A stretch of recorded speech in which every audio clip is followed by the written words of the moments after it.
Pivot tables have finally been given some love. Microsoft recently announced two new features, Pivot Table SPILL and Pivot Table AutoRefresh.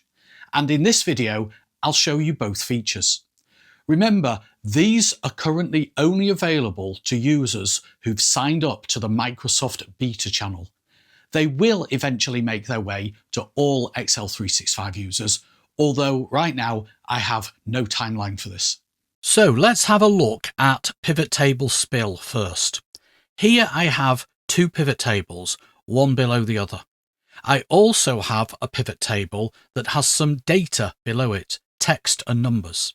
I'm going to go back to the source of the data. All three pivot tables are based on this data, which is in a table called sales, and it relates to sales of ice cream.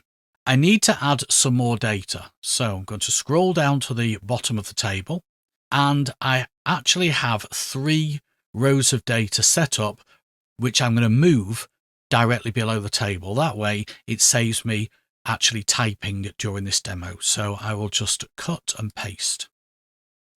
What that has done is it has extended the size of the table. I'll now switch back to the pivot sheet, and I need to update the pivot tables by clicking on Data, Refresh All.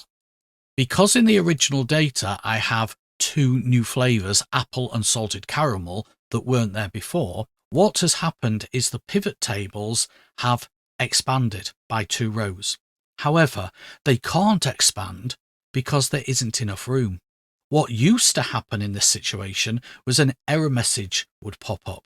Spill simply means there's something blocking the pivot table from being able to expand. To fix the problems, I'm going to have to move the pivot tables. So I will select this pivot table here and just drag and drop it somewhere else. I could move it a few rows down, I could move it to another sheet, but I'm going to move it over to columns G and H, and that solved the problem with the pivot table in columns A and B. And I can do a similar thing with this data here. I can move that somewhere else. I'll just move that a few rows down. And that has solved that problem as well. Whatever you think of what Microsoft has done, it's still an error, as I say. It's something that you might well come across, so that's why I'm showing it to you. Now let's look at auto refresh. Traditionally, pivot tables don't automatically refresh when the source data is updated. You have to remember to manually hit refresh, and if you forget, you end up analyzing old data.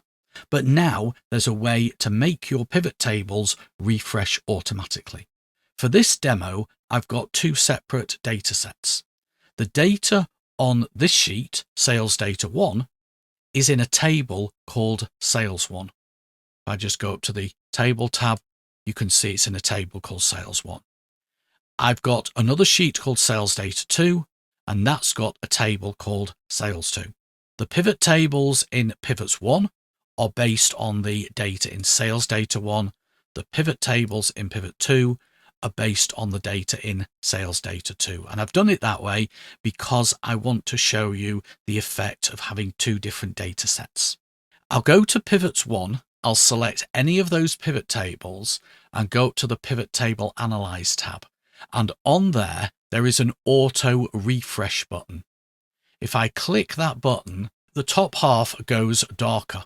If I click the button again, it goes lighter.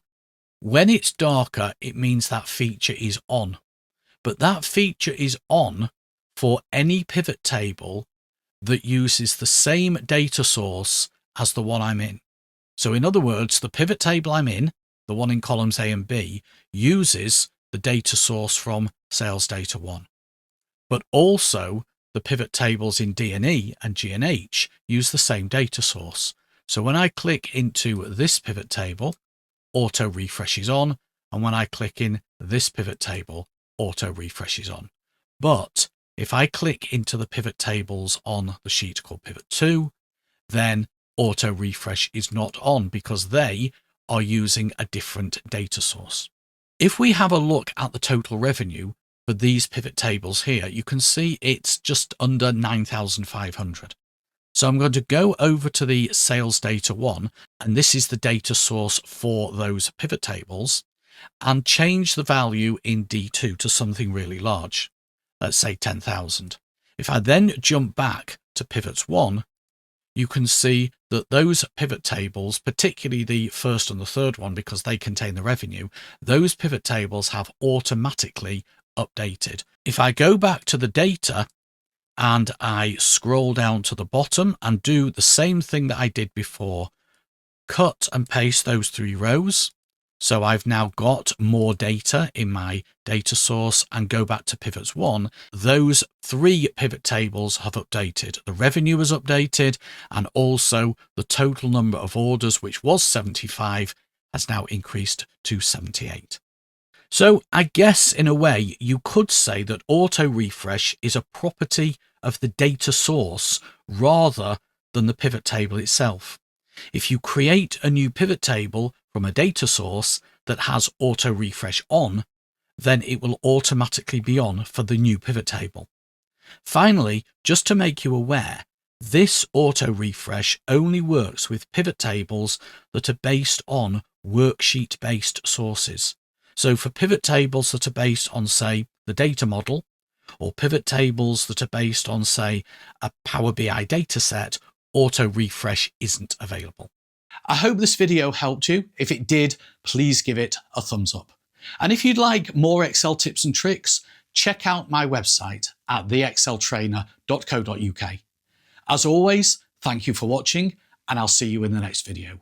But until then, have an excellent day.